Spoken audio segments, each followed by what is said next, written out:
Почнуваме со дебатниот дел, како што кажавме, тука во студиото ја имам Фросина Ремиенски од Факултетот за безбедност. Добре дојдовте во студио 10. Добро ве најдов и благодарам на поканата. Професор, ќе се погоди синоќа ова мафијашко убиство кое се случи во Старата Скопска чаршија. Имаме, како што видовме, двајца убиени, една филмска престрелка, може да се каже, убиство според информациите, барем оние кои се достапни на јавноста. Влегле маскирани, 5 луѓе ги екзекутирале двајцата, третиот кој се обидел да даде некаков отпор само го раниле, како што гледаме. Како на вас, прво еве вака една генерална оценка, ви наликува оваа пресметка? Вие самиот на почетокот ја дадовте квалификацијата и епитетот мафијашки. Но тоа зборува за еден малку поширок спектар на проблемот, бидејќи станува збор за присуство на криминални групи, кои што верувам дека имаат и некаква политичка позадина и поддршка. Тоа е едниот аспект на прашањето на делување на овие криминални групи кои што не се од вчера. Тие во својот обем, во својата бројност, во својот модус операнди систем на делување, действијата со кои што се занимаваат најчесто недозволена трговија со дрога или оружје, укажуваат дека можат секогаш да бидат мета на некаква спротивставена група доколку имаат некаква конкуренција на тој црн пазар. Тоа е едниот аспект. Меѓутоа, вториот аспект на синоќешното убиство говори дека извршителите на овие убиства се вешти луѓе кои што поседуваат одредени вештини, спремност и секако подготвеност да извршат да извршат убиство и при тоа зад себе да уништат секакви можни траги до кои што би дошле органите на прогонот за нивна идентификација и секако лишување од слобода. Ако се сеќавате, јас верувам дека познавачите, особено полициските кругови, верувам безбедносно разузнавачката заедница, но и пошироката јавност, памети дека имало и претходно вакви ликвидации. Да. Во Скопското подземје и најчесто се поврзувале со тие нелегални трговии со наркотични дроги и дека тие групи буквално се спремни за заштита на своите бизниси да направат буквално неред во урбаните средини и секако да загрозат еден поширок спектар на луѓе, што не значи дека ќе ги загрозат или ги загрозиле само присутните во кафе-барот каде што синоќа и извршено убиството. Прашањето на недозволената трговија со дрога и генерално новите предизвици безбедносни, како што знаеме да ги кажеме, оставаат простор на фокусирано, а би кажала и дефокусирано во одреден период делување на полицијата, токму во насока на неможност да се фокусираат на вистинските проблеми. Наркопазарот на територија на Република Македонија е во сериозен подем. Според мене не е мерило количеството на марихуана или на било која наркотична дрога што ќе биде запленета од страна на полицијата во дадени акции или некакви случајни прегледи. Туку треба навистина да се посветиме малку повеќе на таа превентивна улога на полицијата, во која што ќе се трага по веќе познатите сторители на такви кривични дела, познати за полицијата и за безбедносните служби, од кои што ќе навистина ќе се заштити еден поширок опфат на млада популација и секако луѓе кои што би биле во допир со тие, да кажеме, недозволени наркотични дроги и ќе се анулираат можностите за вакви филмски мафијашки пресметки во кои што би гинеле и луѓе кои што немаат никаква поврзаност и би биле во некаква нивна близина. Гледајте го модус операнди системот на претходните убиства во Сингелича, Рачиново, ако се сеќавате, слични вакви пресметки имаше. Тоа го извршуваат луѓе кои што навистина поседуваат некаква борбена, тактичка, полициска, би кажала, некаква тактика на делување, имаат своја логистика, имаат своја поддршка во позадина, многу вешто, прецизно ги извршуваат овие криминални действија и уништуваат траги. Гледајте го само... Во овој случај, значи, они влегле во кафе барот во кој имало и други луѓе, значи нема никакви колатерални жртви, нема колатерална штета. Третиот ранет, според информациите, се обидел да им се спротистави, за тоа е ранет, значи не е ниту убиен, значи они намерно, прилично, имале таргети, условно кажано, чисто ја извршиле својата работа. Така. Токму заради тоа и го зборувам ова претходно што го кажав, поседувањето на тие вештини и таргетирање токму на целите кои што ги имаат, и овдека со самото тоа што веќе се знае кој бил таргетот на нивната операција, може да се зборува и за некаква за нарачано убиство, реално. Професорке, овие убиства мафијашки, слободно може да ги наречеме, се случуваат во сите земји, помалку или повеќе, тоа не е спорно, но јас би кажал дека е спорно, бидејќи кај нас, еве да речеме, се повторуваат во текот на годините.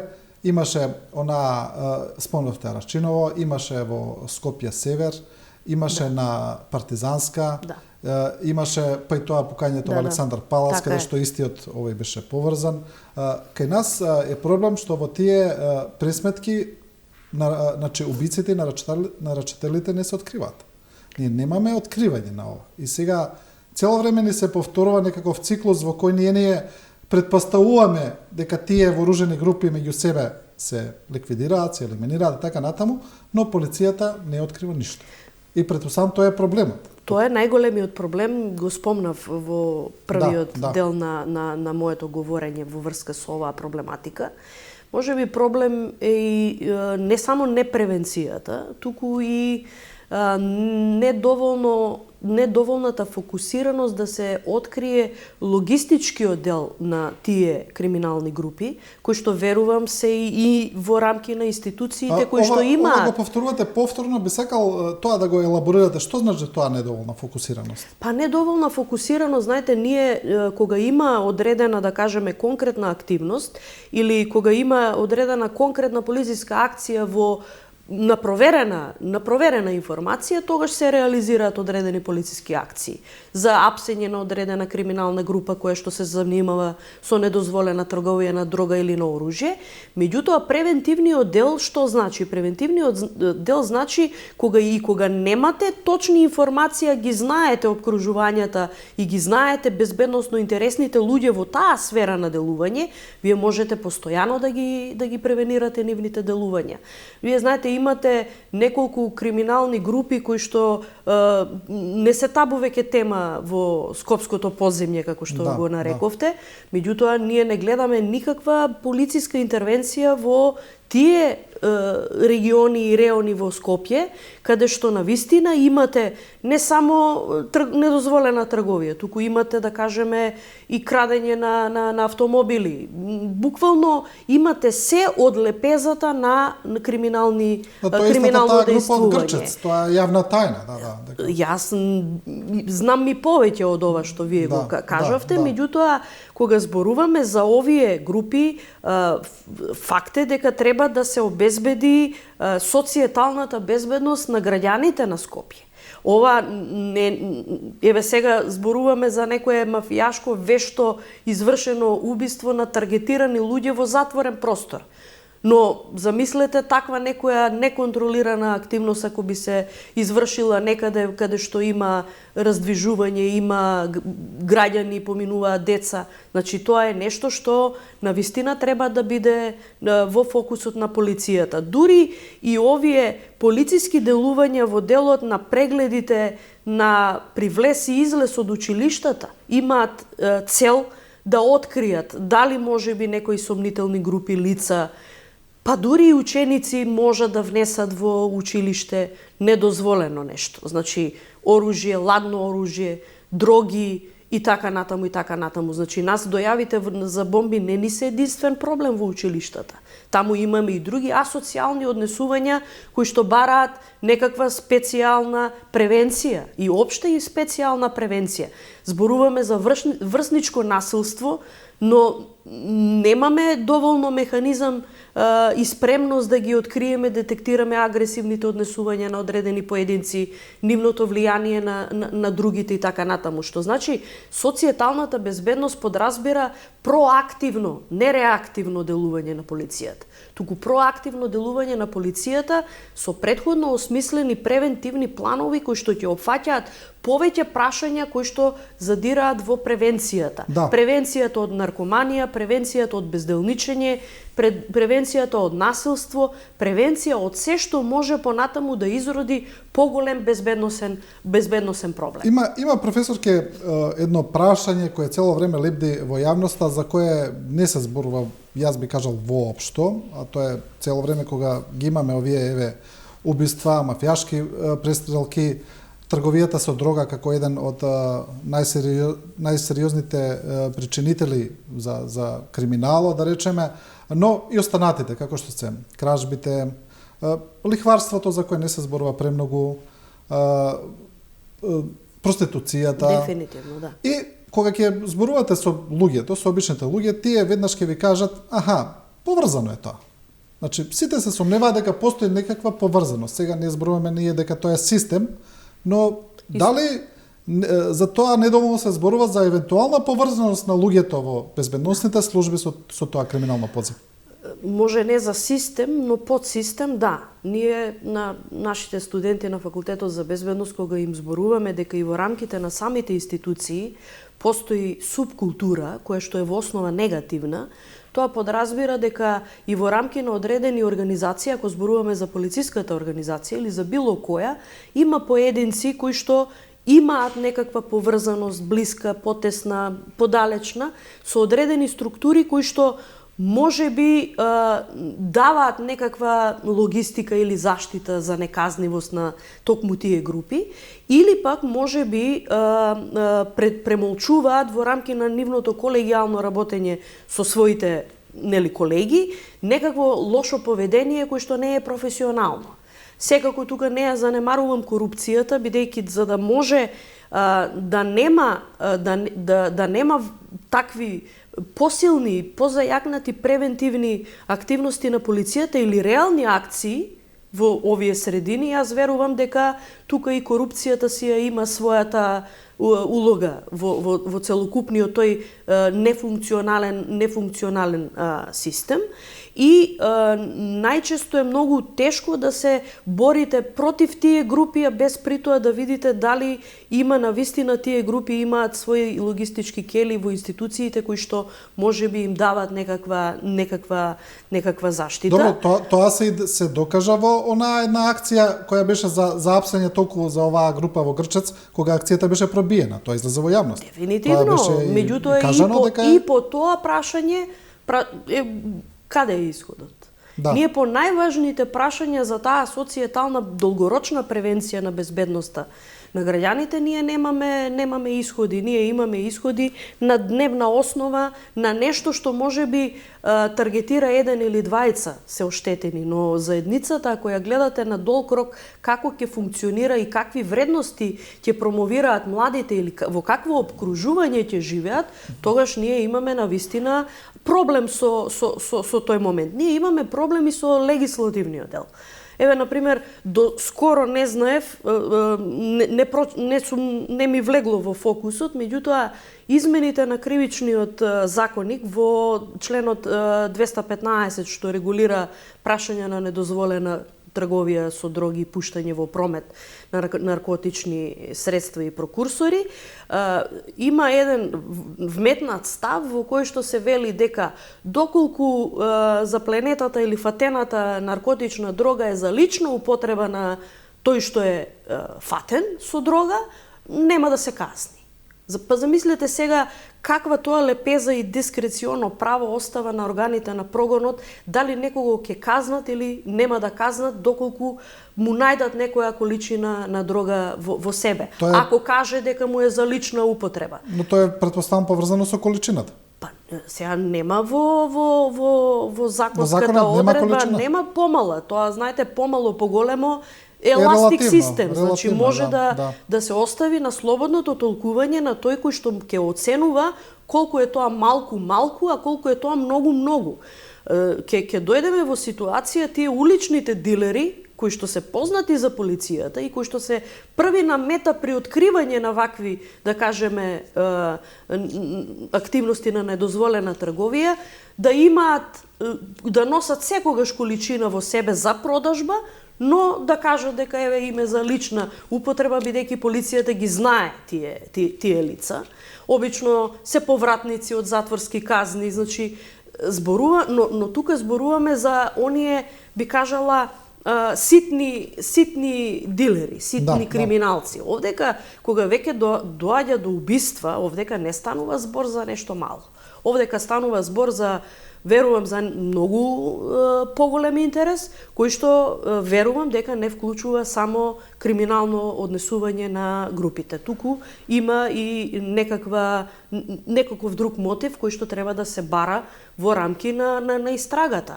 Професионалниот начин на извршување на овие убиства треба да ги загрижи сите. Најмногу треба да ги загрижи тие кои што се занимаваат со криминални активности, меѓутоа треба да ги загрижи и органите кои што треба да ја студираат тактиката на извршување на кривичните дела, односно тактиката на извршување на убиствата, затоа што се гледа дека тоа е професионално извршено. Дали се тука напаѓачите, дали се во Скопје, дали не пребегнале граница, дали флуидноста на границата.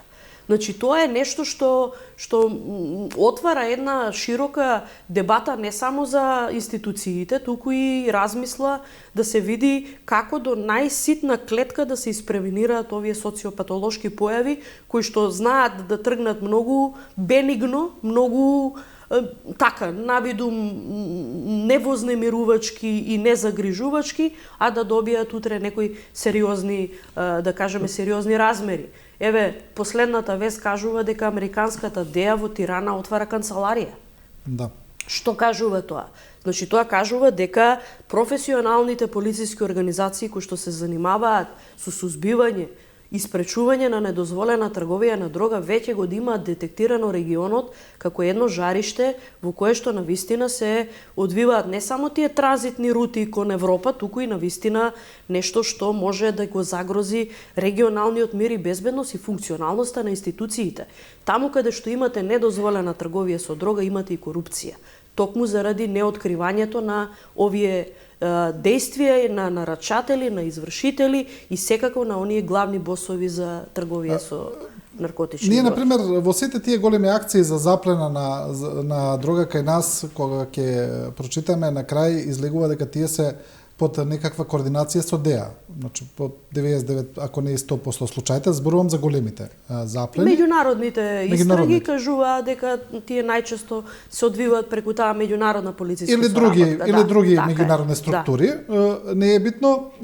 Прашањето ми е, значи, ние тие големи заплени ги правиме, излегува само тогаш, не ги правиме никогаш сами. И тоа е прилично индикативно. Тоа е еден од моментите за кои што зборував, а присуството веќе на овие специјализирани полициски единици, кои што имаат малку поширока, би кажала, информацијска мрежа и мрежа на информатори во регионот и во рамки на Европа, зборува дека нивната борба не би била само сега борба на нивна територија, туку би била превенирање на сите овие действија да не дојдат до нивна територија. Па гледајте вие колку криминалци од висок калибар кои што се занимаваат со тие недозволени трговии со дрога и оружје се на листите на најбарани, да кажеме, криминалци и ги бара светот ги бара, а ние слушаме дека некои од нив имаат и македонски пасоши.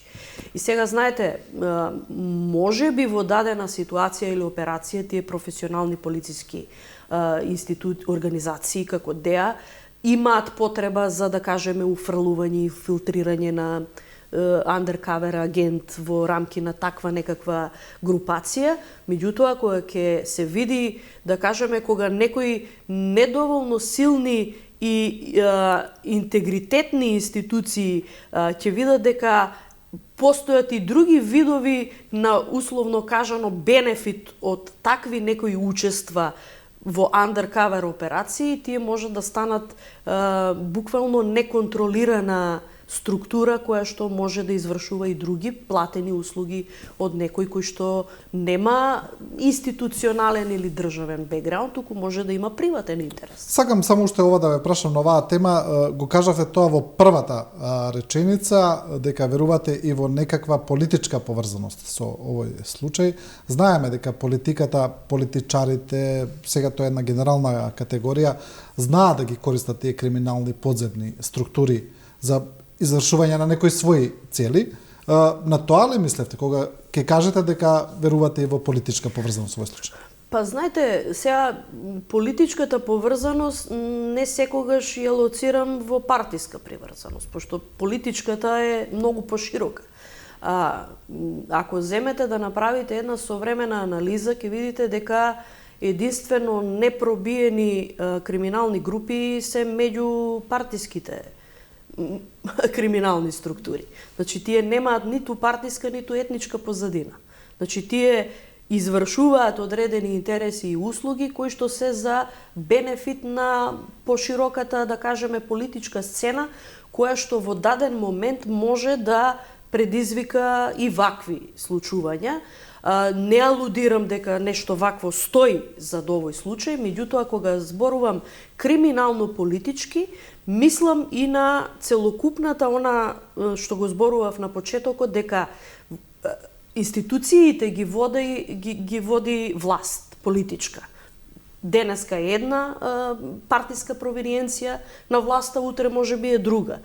Но ако видите како провејуваат одредени криминални структури ни целиот овој изминат период, ќе видите дека навистина тие се добро прилагодливи на секакви политички промени, што укажува на една константна структура која што има некаква поддршка во властите кои што на некаков начин можат да им овозможат некаква сигурност. Па знаете, еве гледајте ги извршителите на убиството. Сега да не ги коментираме сторителите, бидејќи и самите се познати на полициско-безбедносната структура, меѓутоа извршителите не се знаат со име и со презиме, носеле фантомки, биле маскирани, добро таргетирале. Значи, гледајте го само тој момент на чувство на сигурност и безбедност дека вие ќе влезете во тој објект, нема претходно да имате никакви препреки и секако ќе си го завршите планот со палење и уништување на помошно средство возило, кое што може би било и за еднократна употреба, токму за извршување на таа акција, за да може да полесно да се избега од местото на настанот. Дали се кријат во Скопје, реков дека тоа треба органите да го кажат. Дали поминале граница, исто така треба органите да го кажат. Гледајте, ние имавме грабеж на банка, ако се сеќавате, во центар на Скопје. Да. Како заврши исто тој случај? Каде пребега сторителите? Тоа се значи структури кои што имаат некаков воен бекграунд, значи имаат вештини кои што сигурно не се учат на културни манифестации, туку се учат во криминално подземни воени структури. Да, добро. Да преминеме на она што не измачува веќе подолго време, тоа се дојавите за бомби, засега сите лажни. Гледаме дека надлежните ги сменија протоколите, го сменија начинот на постапување за овие бомби. Основата на тоа е дека сега нема да има прекинување на наставата, нема да се известуваат сите, да речеме дека во едно училиште има бомба, ќе се извести ако треба директорката, полицијата ќе постапи, ќе влезе, ќе провери, учениците нема да се вознемируваат. На некој начин, кажано едноставно, ќе се школото ќе се однесува како ништо да не се случува. Што мислите за оваа сега, за промена на стратегијата? Па, знаете, јас можам само да кажам дека ова можеше многу порано да се случи. Ние, ако крајот на октомври имавме некои 5-6 дојави за бомби во неколку средни училишта во Скопје, крајот на февруари имавме повеќе од 100. дури се беа опфатени и други институции и основни училишта и секако тоа предизвика една голема широка нелагодност и кај родителите, и кај наставниот кадар, и кај учениците и се таргетираше нефункционалноста на системот и буквално почна да се употребува и таа политичка реторика која што одеше во прилог на тоа дека ние немаме доволно спремни кадри, немаме доволно спремен систем да одговори на таквите дојави за бомби, кои што за среќа се лажни. Меѓутоа, сите знаеме да кажеме дека треба да се научиме да живееме во небезбедна средина и некако ги офаќаме овие геостратешките случувања кои што имаат некаква рефлексија, дали врз безбедноста, дали врз економијата, дали врз финансиите, дали врз енергетскиот сектор. Меѓутоа, ние ако веќе зборуваме дека треба да се научиме да живееме во небезбедни средини, треба тоа да оди право пропорционално со мерките и стратегиите на институциите кои што ќе доведат до превенција и заштита на тие објекти кои што се витални објекти. Па да кажеме, меѓународните партнери подразбираат дека и имаат стратегија за секоја институција и јавен објект во кој што се движат и престојуваат повеќе од 100 луѓе. Тие уште ги викаат и антитерористички стратегии и заштити на институциите и на организациите во случај на закано терористички акт и посттерористичко делување. Како да кажеме, како би го отсликала ова сликовито за граѓаните. Ако вие, да кажеме, во една институција и организација мора да имате систем за противпожарна заштита, точно обележени апарати, ПЕП апарати, во случај на пожар, во случај на таква некоја техничко-технолошка хаварија, и ако не можете да добиете дозвола за работа, доколку не го поседувате тој систем, или да кажеме по големите институции, ако не поседуваат план за евакуација во случај на природна непогода или техничко-технолошка хаварија, не може да добијат некаков сертификат за безбедност во институциите, тогаш ова ново безбедносно ризично време ќе не доведе во ситуација и местата кои што сме ги сметале првенствено за најбезбедни места да имаат потреба од една ваква редовна безбедносна проверка. Секако тие протоколи не мора сите да бидат јавни, затоа што и тајноста, да не се оптоварува јавноста со се. Не само тоа, туку не би било план за заштита ако би бил јавен. Да. Меѓутоа е јавен за тие кои што треба да го спроведуваат тоа. Многу често знам да кажам дека концептот community policing или превентивниот дел на полициското работење во заедницата треба да се стави во план. И во тој случај, тој план подразбира вклучување на сите општествени чинители на територија на општина во која што се случува такво некое безбедносно ризично дејание. Ако да кажеме општина Карпош брои 10 училишта, во тој план за community policing и соработка на граѓаните со полицијата ќе бидат вклучени и училиштата, и јавните предпријатија, и советите за превенција при полициските станици од општа надлежност, и сите заедно ќе ги креираат тие планови за заштита и превенција од вакви хаварии. Меѓутоа ќе биде секако и потребно да се зајагне безбедносната култура, не само кај учениците, туку и кај граѓаните. Во полициските службеници да гледаат пријатели и да пријавуваат секакво сомнително движење во малата, во обкружувањата, кој што може да алудира на нешто сомнително што би загрозило или би представувало некакво загрозување на безбедноста. Соединетите Американски држави имаат еден одличен концепт за превенција и безбедност на учениците, образовниот процес и кадарот во рамките на училиштата, тоа е функционирањето на училишниот полицаец. Познат, нели, сме ги гледале тие полицајци во рамки на училиштата. Тие поседуваат посебни вештини, посебни начини на комуникација со таа целна група, зборувам за деца, за малолетници, меѓутоа многу вешто заради таа професионална култура имаат способност да детектираат, рано да детектираат асоцијално поведение во рамки на училиштата, да можат да исконтролираат, да кажеме, дали на одморите во училиштата се конзумираат алкохол, дроги или се пушат цигари. Значи, тие асоцијални појави треба да бидат во фокусот на превенцијата.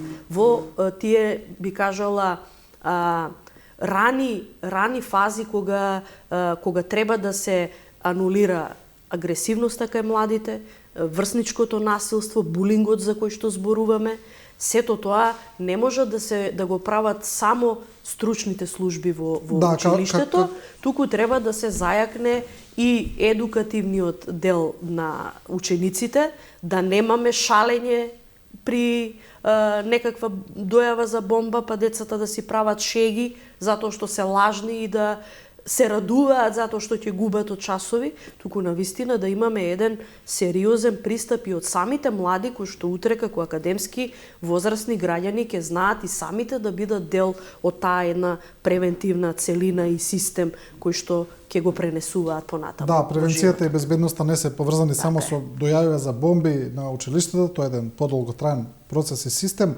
Она што го кажа министр за внатрешни работи Оливер Спасовски во однос на истрагата, тој претходно кажа и министрот, но тоа беше и заклучокот на Советот за безбедност на претседателот Пендаровски, дека ова се хибридни закани, дека против Македонија се води хибридна војна, тоа цело време го повторува и премиерот Ковачевски, например, тоа е поврзано со војната во Украина. А министрот вели министр Спасовски, дека IP адресите кои се детектирани во истрагата доаѓаат од Русија и од Иран. Прилично интересно. Но дека е многу тешко да се откријат вистинските сторители поради технологијата, VPN адреси, знаеме како тоа оди, дека дури и да го откриете вистинскиот извор, вие таа информација не ви вреди нешто премногу во тој момент од добро познати причини. Значи, во основа, тешко е да се откријат сторители на вакви дела. И што мислите за тоа што до сега е направено и откриено и како е водено сето тоа? Па знаете, ние од оние информации кои што ги слушаме од надлежните во рамките на институциите и тие собери и состаноци кои што ги водат како тематски дебати за овие прашања, може би е кажано многу повеќе од она што се кажува за јавноста. Меѓутоа, повторувањето на едни исти слогани по однос на тоа дека ние сме под хибридни закани, под хибридно војување, затоа што сме имале надворешна политика како што ја имаме, затоа што сме дел од поддршката на сојузниците кон Украина во членка на НАТО. Тоа е се легитимно. Меѓутоа, кога ќе видите дека таква една закана ви се спушта на елементарно ниво на живење, во кој што еден родител од работно место што може да го напушти, можеби не може да го напушти, ќе му се јават од училиште да го земе своето дете, тогаш настанува едно целокупно нарушување на нормалниот тек на едно живење на едно семејство. Или пак кога тие дојави за бомби кои што долго време не се откриваат ќе станат причина за недоверба и неверување во било што би кажале институциите. Дека е направено или се прави.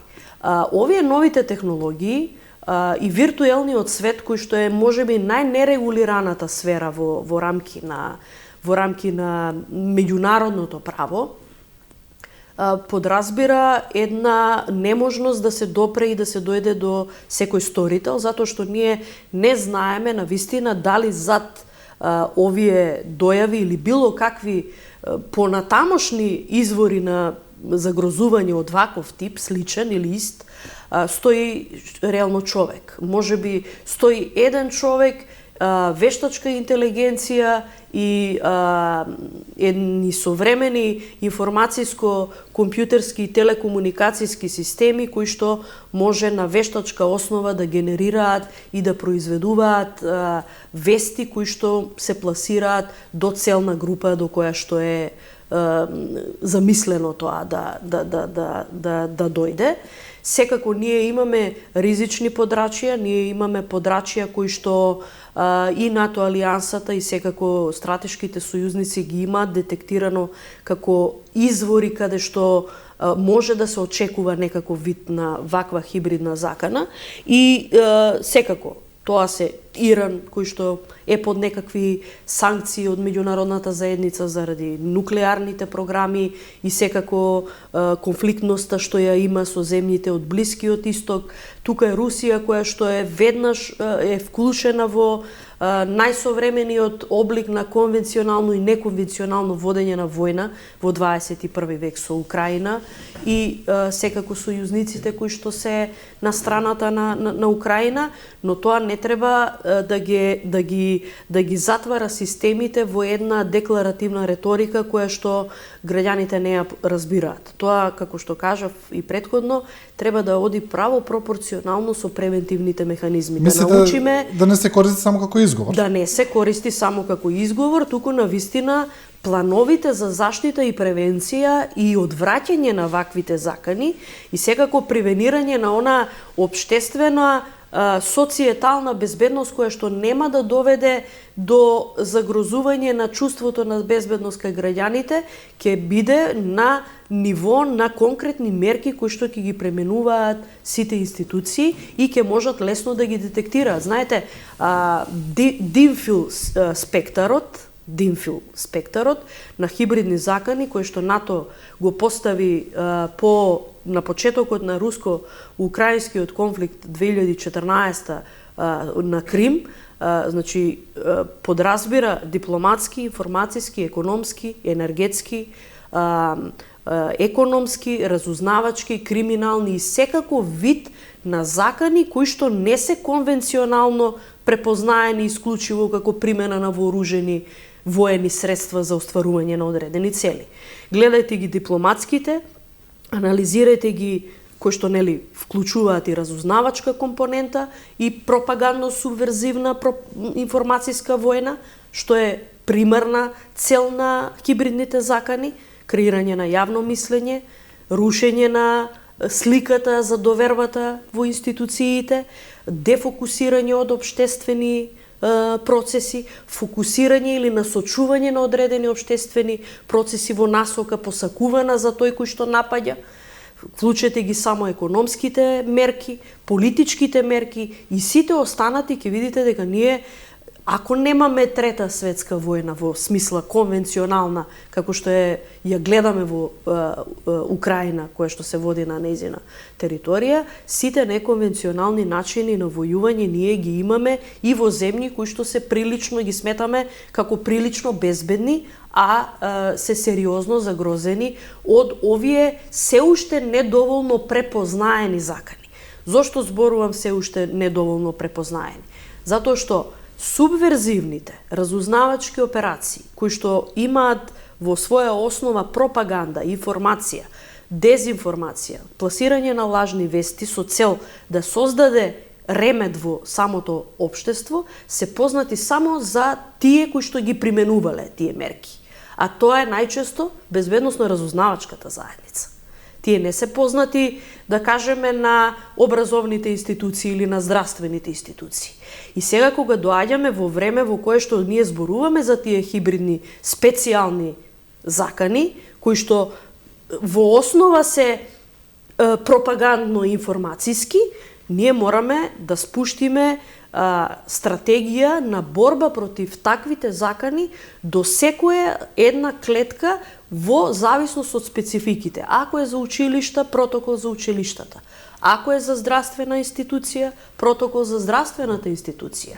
И сето она што го бара тој современ, би кажала, антитерористички план за заштита, затоа што самите дојави за бомби зборував и претходно, 394б од кривичниот законник, кај што е тероризмот дефиниран, ставот 2 е комплетно покриен со овие информациски информацијската компонента во која што се внесува емоционалниот дел, стравот, паниката, вознемиреноста, загриженоста за безбедноста и секако нарушените нормални текови во едно општество. Што е дефиниција значи, тоа е дефиницијата за тероризам, и треба да се одговори со антитерористичка платформа во која што во зависност, како што кажав, од природата на самите институции ќе бидат направени такви планови што нема да го реметат тековниот образовен ден на училиштата,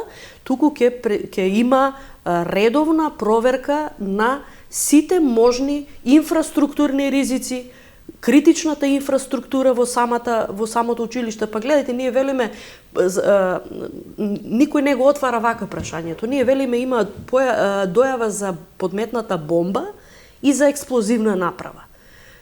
И тоа го прифаќаме како информација многу едноставно. Излегува антитерористичкиот тим од Министерството за внатрешни работи, што морам да кажам дека не брои огромна бројка за да може да ги покрие сите институции кои што имат дојава за бомба, меѓутоа никој не поставува прашање кој може и кој поседува способност да подметне експлозивна направа. Како таа се активира? Дали кога велиме бомба, мислиме на бомба кашикара која што подразбира отстранување на оној упалјач што го викаат за да може да се активира. Значи, имаме многу стручно неодговорени прашања што се зимаат како здраво за готово, без да се анализира. Кој би можел, откаде би можеле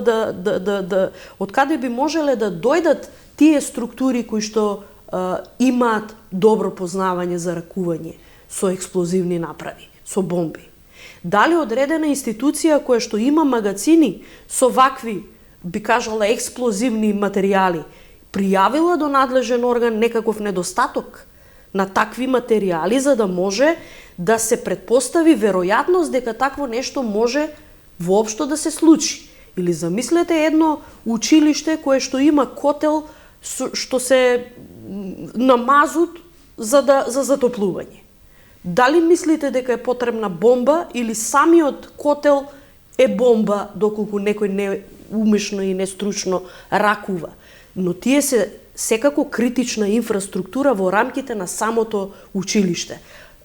Електричните доводи, гасни доводи доколку ги има, струјни доводи.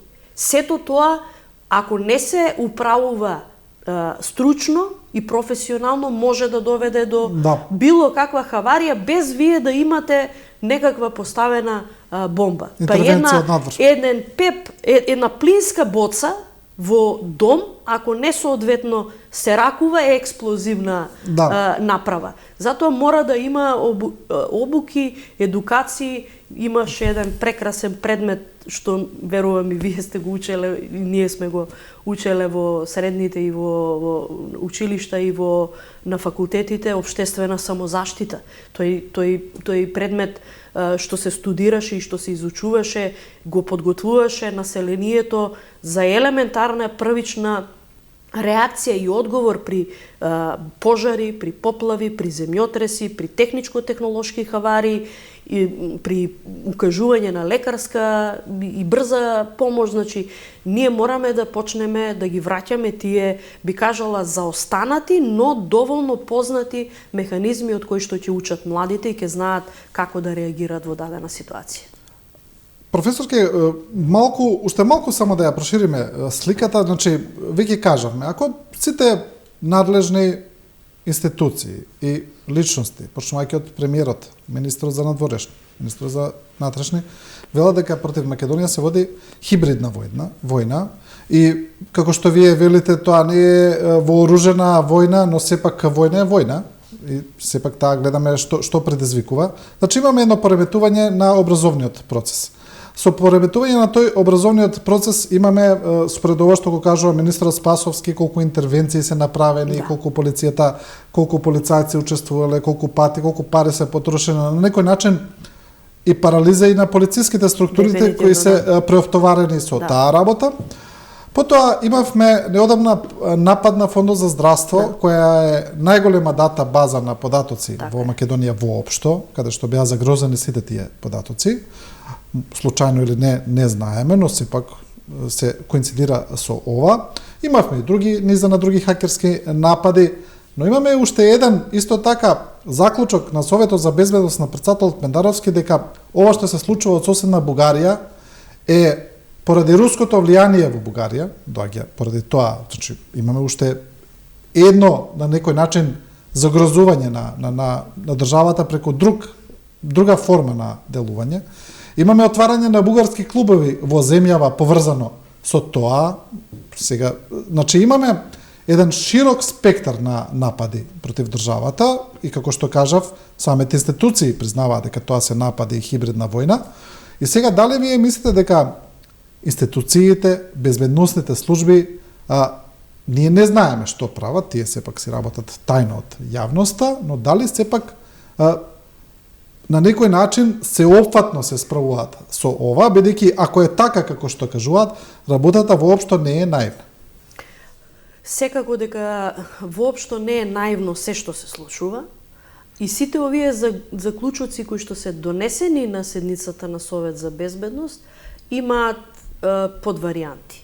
Значи имаат сигурно разработени модалитети низ кои форми тие загрозувања се појавуваат, но многу е еднострано ако сакаме да кажеме дека хибридните закани се единствено поврзани со руско-украинскиот конфликт, односно руско-украинската војна, а без при тоа да го земеме поширокиот балкански регионален контекст, кој што со години наназад се справува со решавање на политички спорови кои што произлегуваат од некоја претходна историја, минати воени политички несогласувања и спорови што ги имале земјите на Балканот, но сега се појавуваат во една нова форма. Јас би кажала дека и случајот Пендиков е хибридна закана или елемент на хибридната закана. Ке речете зошто? Тој е еден единствен, да кажеме, еден случај кој што добива сега и судска, обвинителска судска увертира, е поставување на некакво прашање на прецедентност во јавно-обвинителската и судската постапка. Во која смисла? Од 2018 година, декември, кога ги направивме измените и дополните на кривичниот законник и ја внесовме омразата како елементи во неколку кривични дела, мислам дека ова е прв случај кој што има таков квалификаторен елемент од страна на јавното обвинителство во нападот Пендиков. Меѓутоа, ако го анализирате криминалистичкиот аспект и полицискиот, па дури правниот аспект на ова што се случува со случајот Пендиков, ќе видите дека Република Бугарија, која што е земја членка на НАТО исто како ние, има стратегија во водењето на надворешната политика кон Македонија, еден, би кажала, разузнавачки елемент кој што многу успешно го спроведува и овие индивидуални случаи, денеска е Пендиков, можеби утре друг Пендиков ќе се јави, ќе се појави, ќе се користат во остварување на тие политички цели. Знаете, во разузнавачките операции и во овие хибридни војувања помеѓу земји, кои што нели на културен начин војуваат, условно кажано, преку хибридните дозволено-недозволени действија, на долг рок ќе се постигне она што е, да кажеме, и политичка и оперативна цел. Политичката цел ја гледаме, која е притисокот на Бугарија кон Република Македонија, на нашиот пат кон Европската Унија, условувањата поддржани секако преку францускиот договор кој што реално треба да профункционира доколку би сакале да се одблокира тој пат, а оперативната цел на овие хибридни закани и на овие разузнавачко субверзивни действија, значи ослабување на ресурсите на државата која што се напаѓа, таргетирање на слабите точки и нивно напаѓање и избирањето на модус операнди системот кој што за земјата напаѓач или спроведувач на таа разузнавачка субверзија би му го намалиле трудот со некои други поинакви средства да постигне некаква иста таква цел. Кога реков криминалистичко-полициски, ако се анализира случајот Пендиков, прашање е да кажеме дали напад на македонски државјанин треба да биде само затоа што се чувствува нели и се декларира како бугарин, и тоа е за мене многу дискутабилно ако се земе некаква предисторија на делувањето на тоа младо момче. Значи, дали може странска држава да ви се стави во заштита на ваш државјанин во еден таков, да кажеме, во едно такво сценарио, каде што напаѓачите се државјани на земјата која што се става во заштита на македонецот, а не домашните институции. Па се праќа авион, посебен... Тоа е дискутабилен момент. Второ, дали во судската постапка која што се води во судот во Охрид ќе биде прифатена медицинската документација од странска држава. И тоа е веќе дискутабилен елемент ако се земе во предвид судската пракса за слични или исти случаи каде што се бара домашна медицинска експертиза за водење на судски процеси во нашата земја. Значи, има прашања кои што допрва ќе се отвараат. Според мене, дури и промената на Уставот и вметнувањето на бугарите во Уставот не е завршено прашање. Со оглед на тоа дека јас уште многу одамна и стручно работам на таа проблематика, прашањето е како ќе се толкува мешањето во внатрешните работи на една суверена земја, што е принципи на Европската унија, принципи на НАТО алијансата, принципи на Обединетите нации. Значи, ние велиме забрането е мешање во внатрешни работи на една суверена и независна земја. Ако вие имате две категории на бугари во една земја, а тоа е да кажеме бугари со самочувство бугарско, а со македонско државјанство, како прва категорија, и ако имате втора категорија на бугари кои што се државјани и на Македонија, и на Бугарија, тогаш прашањето е дали ќе биде исто мешањето, дали исто ќе се толкува мешањето во внатрешните работи за бугарите со македонско, само со македонско државјанство, а нема да биде различно мешањето на Бугарија за државјаните на Бугарија во Македонија. Таа амбивалентност нас кога тоаш ќе не доведе во проблем, и многу уште одамна го искоментирав ова, сакам и да го повторам, дека нас внесувањето на било кој дел од народ во преамбулата на Уставот не ни е закана, реално.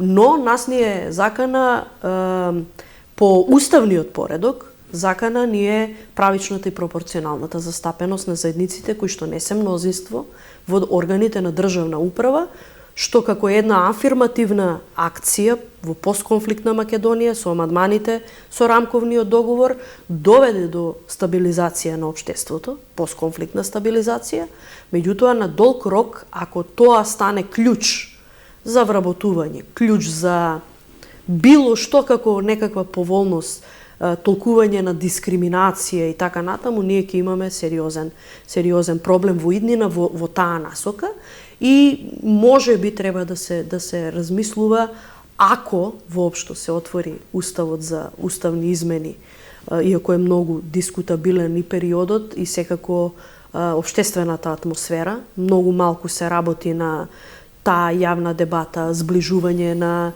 граѓаните. Според ова што го гледаме, тешко дека тоа во скоро време се случи. Знаете, јас воопшто не го гледам само низ таа политичка операција прашањето на потреба за зближување и помирување на граѓаните. Многу е тешко вие денеска да ја цените дали ги почитувате институциите и дали ја сакате државата, ако критериум за тоа ви е дали вашата партија е власт или не. Нас ни треба нешто многу посериозно и нешто многу почовечки заради луѓето. Сите политички партии со својата риторика рефлектираат однесување и поведение на своите симпатизери на најниско ниво. И прашањето на таа политичка, партиска поделеност, не само по политичка основа или партиска, зборам веќе по сите основи, не може да доведе во состојба да имаме консензус и за елементарно прашање поврзано со тоа што не загрижува сите. Еве ги училиштата ни се пример. Дали некој прави разлика кои деца учат таму и какви се тие деца? Мислам, тоа е морбидно да се размислува на таа тема, но и не треба да се размислува дека институциите не се грижат да го решат тој дел, а од друга страна да постои риторика на меѓусебни напаѓања и посочување со прс и рушење на интегритетот и кредибилитетот на институциите кои што на сите нас па и на тие деца ќе ни се одрази во иднина. Професор, уште многу теми ќе треба да ја продолжиме емисијата, но за жал толку е времето. Ви благодарам за ова гостување. Благодарам и на вас за поканата и поздрав до вашите гледачи. Да, во овој прв дел беше професорката Фросина Ременски. Останете со нас, правиме кратка пауза и продолжуваме со Владко Нацевски, како кажавме, бизнисмен кој живее на релација Скопје-Софија, ќе има интересно што да каже.